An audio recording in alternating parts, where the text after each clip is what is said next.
such a good bike. There's definitely a few things I would change though. Like, I do like the handlebar conversion, it does look better, but the handlebars are now wider because of that. And the indicator switch I put on sucks. Stage 6 for electrics sucks, by the way, guys. If you're going to get stage 6 parts, that's fine, but just not electrics, they're just not very good. Wiring's a bit dodgy on this. When I press the horn, the full beam light on the little dashboard I've got right here comes on, it lights up a little bit.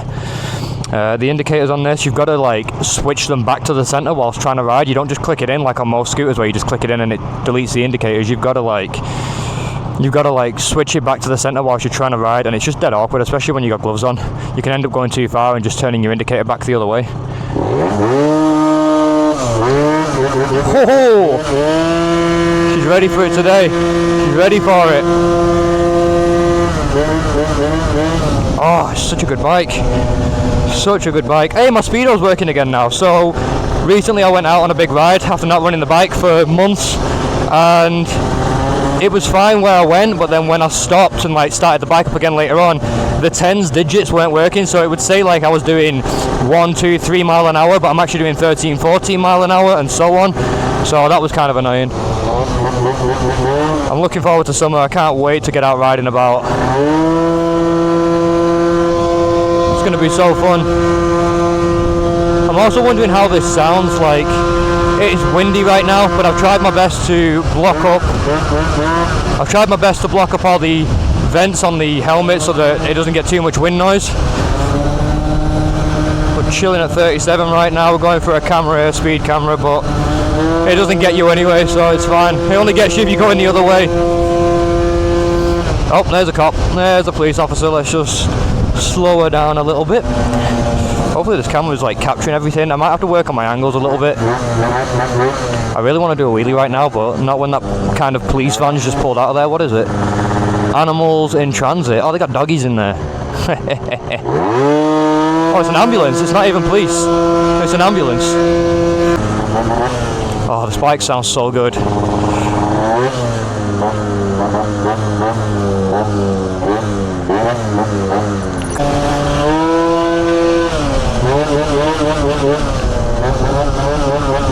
Oh, this bike just sounds so good, man. It just sounds so good. I love it. I love it. Such a nice bike. But I'm really looking forward to getting that slider on the road. I feel like maybe the slider's just going to be a little bit better in quite a few aspects, to be honest with you. Comfort, definitely like leg room and stuff on it. I've got a feeling it's going to be more powerful as well when I build it than this one, although I'm even tempted to change the cylinder kit on this, but I'm pretty sure if I change the cylinder kit on this I can't just run like oil and fuel separate anymore. I'm going to have to start doing premix, which is what everybody on the channel wanted anyway. Everybody wanted me to do premix. They were saying, oh, you're going to blow your bike up, but you know, I've been running it for a while now without premix, and she's good. She's good. Another thing as well about this bike, since I changed the handlebars, the mirrors, you can't really see a great deal out of them, which kind of sucks. Oh. Oh, she sounds good. In a tunnel, we like it.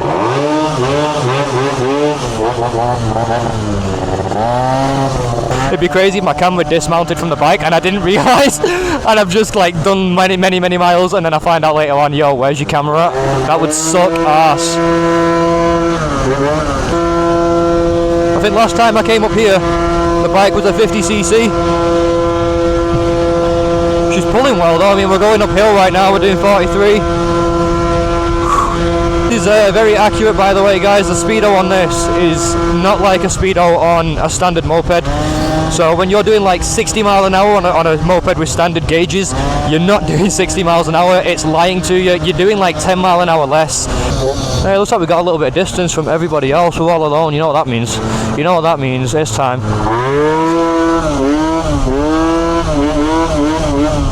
Woo! Yeah! So this is my first time, or second time, doing wheelies on this bike with 26 psi in the back tyre.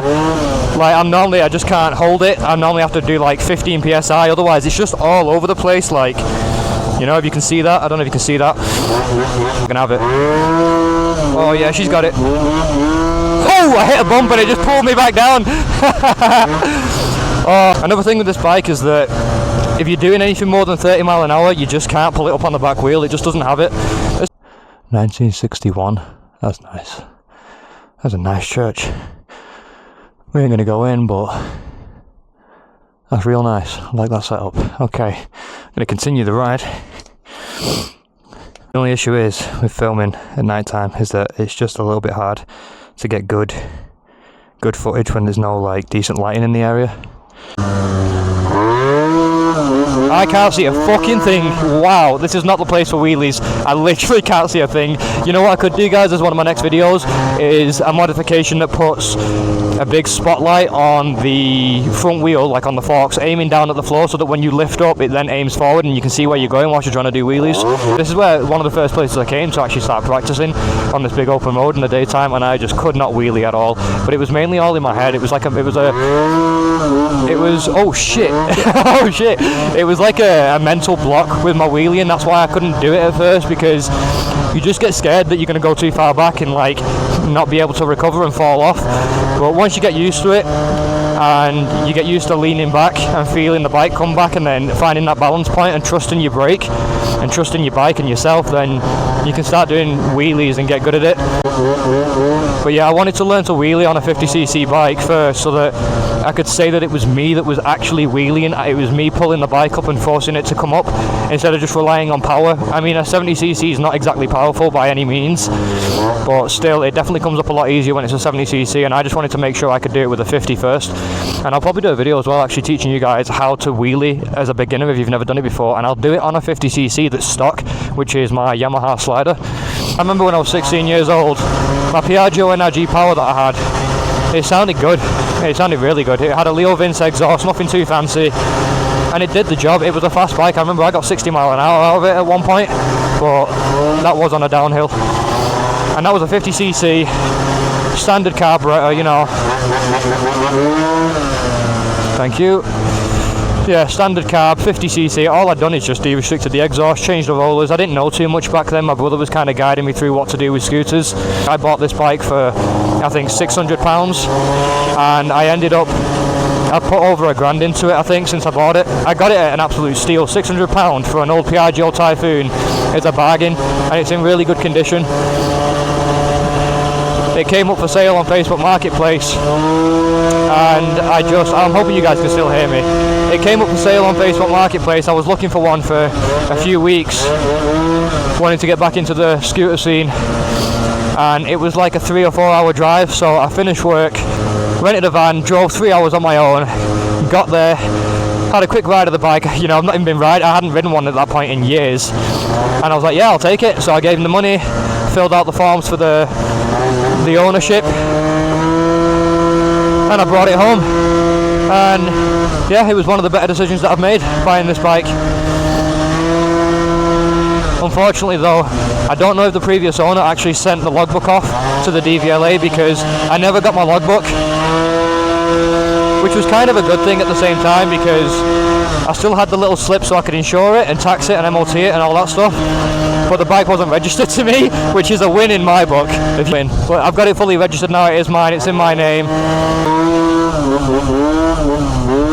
There she is, there she is. That was a bit better. I'm just, like I say though, I can't do turns. I cannot get this bike where I want it, so that's probably what I'm going to practice this year. And I'd also like to learn knee knockers, as they call it, where you're like, you know, one leg on the seat like this and you just pop it up, and then your weight's already back as well, which is good.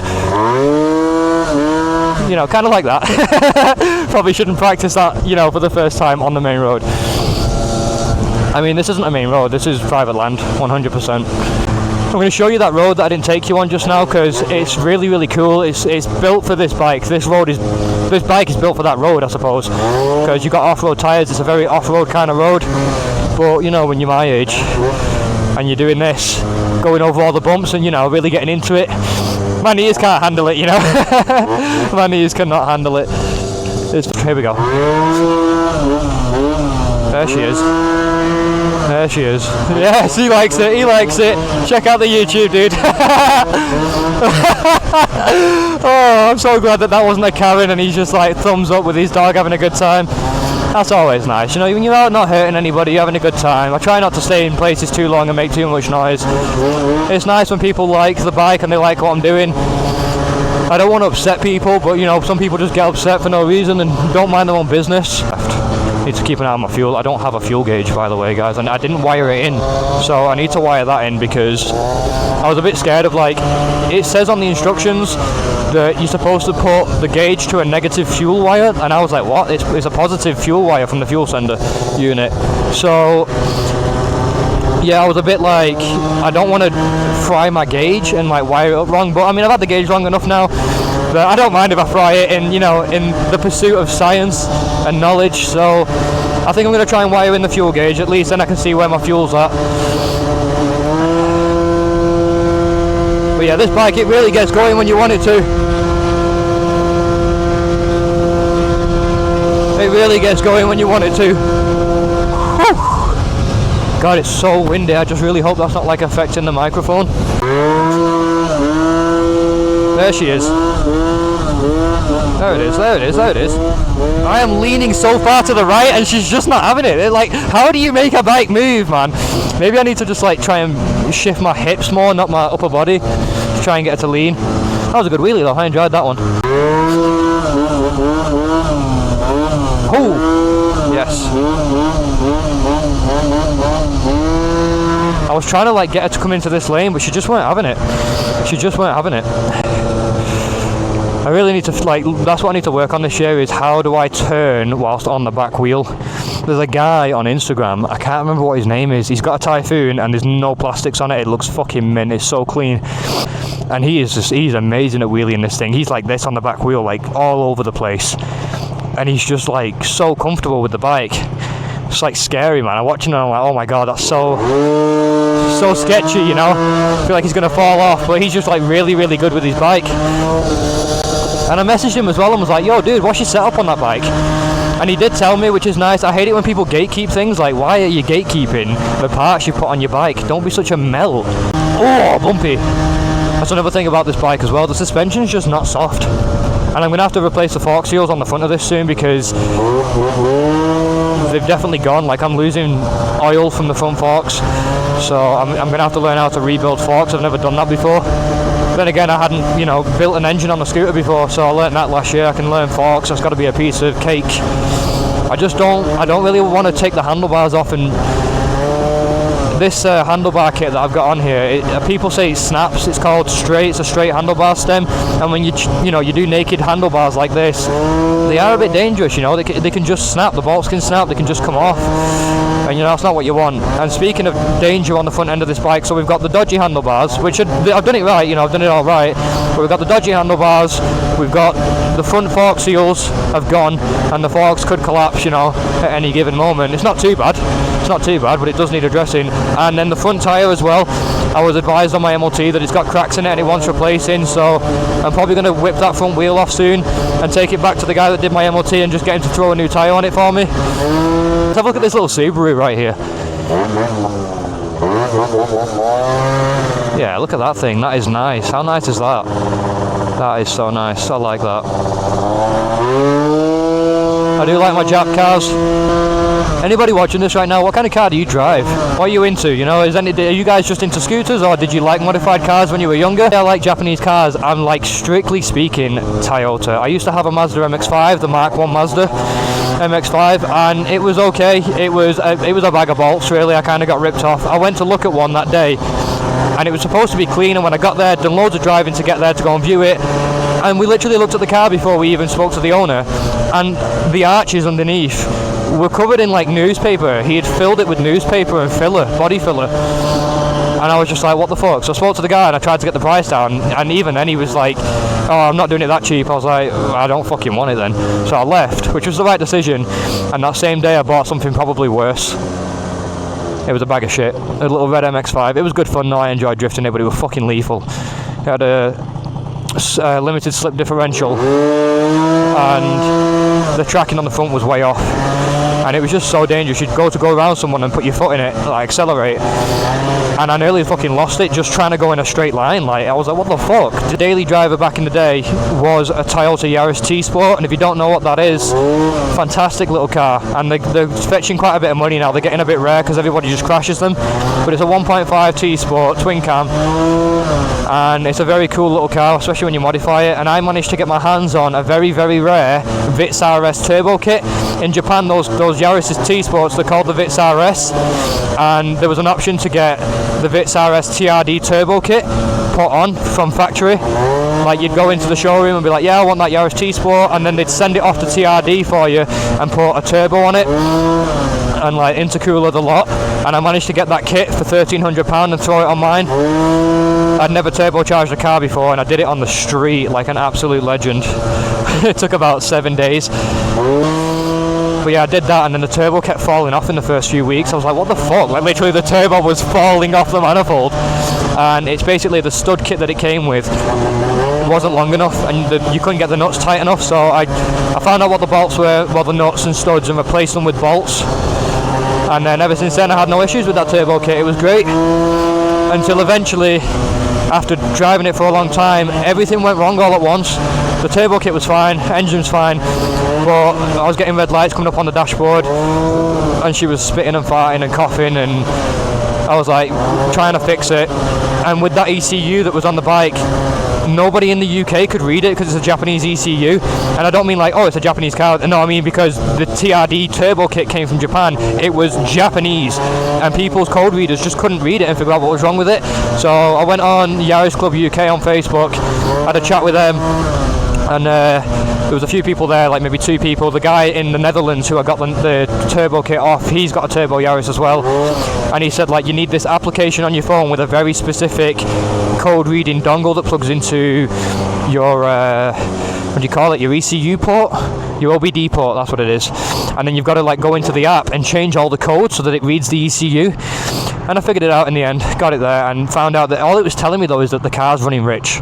So I've changed everything. I've changed the MAF sensor, I've changed the spark plugs, I didn't change the injectors, but I've changed so many sensors: the crankshaft sensor, the camshaft sensor, the engine temperature sensor, because that can play a role in overfueling as well. And basically the real symptom was, like, I found out that the spark plugs were loose as well. That wasn't good. So I've had her running recently, and the issue was, like, she just sits in the garden, that Yaris, and when I'd run the car and then like hold the throttle at 2000 RPM while stationary, the revs would just start dipping and then coming back up and dipping and coming back up, and I'm like, that's not right. If I hold it at 2000 RPM, the revs should just stay there, you know? Probably should have gone that way. So I've had the car running again recently in the back garden, and I think it stopped doing it. Maybe the ECU just needed to get used to the new parts and learn, but I think I might have fixed it. I might have actually fixed it. So yeah, that Yaris T-Sport, guys, I will be putting it up for sale, I think, at some point. I've been saying this for years, but I want the garden space and I want the money, and I reckon it's worth about £6,000 to £7,000. I put £500 worth of parts into the headlights alone, but there's a lot of work that needs doing before I can get that money for it, and I just don't want to work on the car right now. So maybe this year I'll work on the car and document it,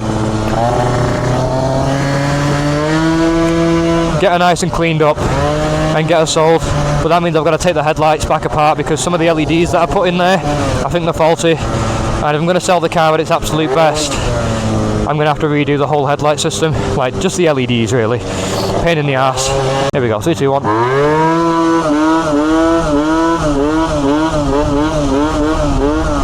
Oi, he was heading a little bit close to that Audi. I think when I do that, I'll do a video like explaining to people how to learn to wheelie, you know, if you're brand new. And one of the things I'll end up mentioning in that video is, if you want to really like get good at practicing slowly, you want to do wheelies on an uphill road. Like if you're going uphill, you can do wheelies quite slow and pull it back easy. If you're trying to go down a hill and do a wheelie, you have to end up chasing the wheelie, and then you pick up a lot of speed as well, and you end up going really fast. And if you're not very good and you come off, you're going to have a bad time.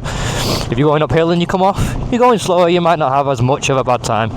So far I've not come off from wheeling, but I did have an accident when I was 16 years old on my Piaggio NRG Power, and it fucked me right up. I went over a speed bump and it wheelied a little bit, and when it came down, the suspension just bent and twisted, so I'm putting that down as not my fault.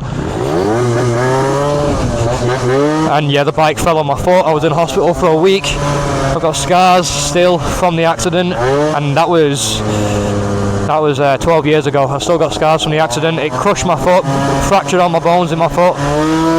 And you know what? I was only concerned about the bike. I was just a bit upset that I crashed the bike.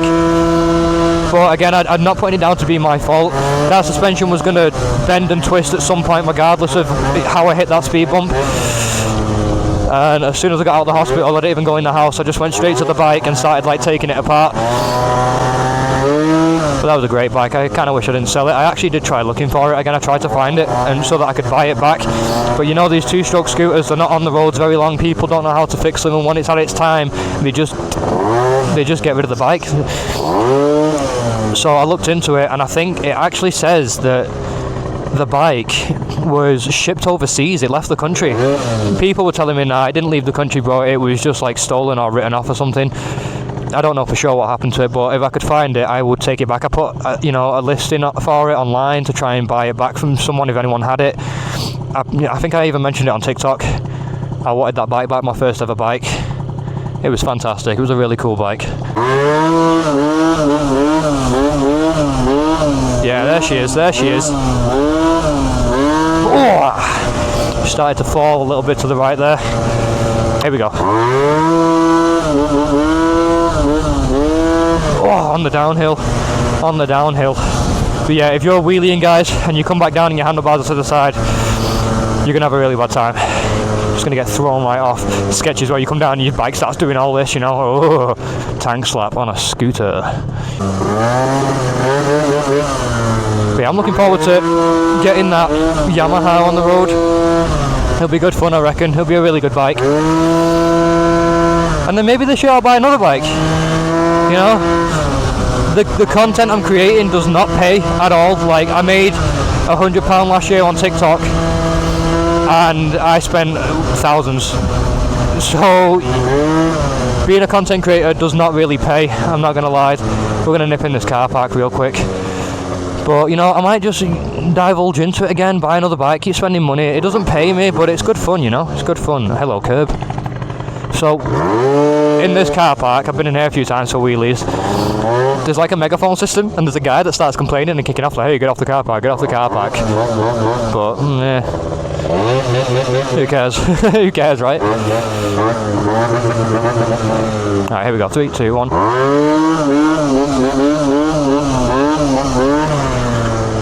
Yeah, this is a good spot for wheelies right here.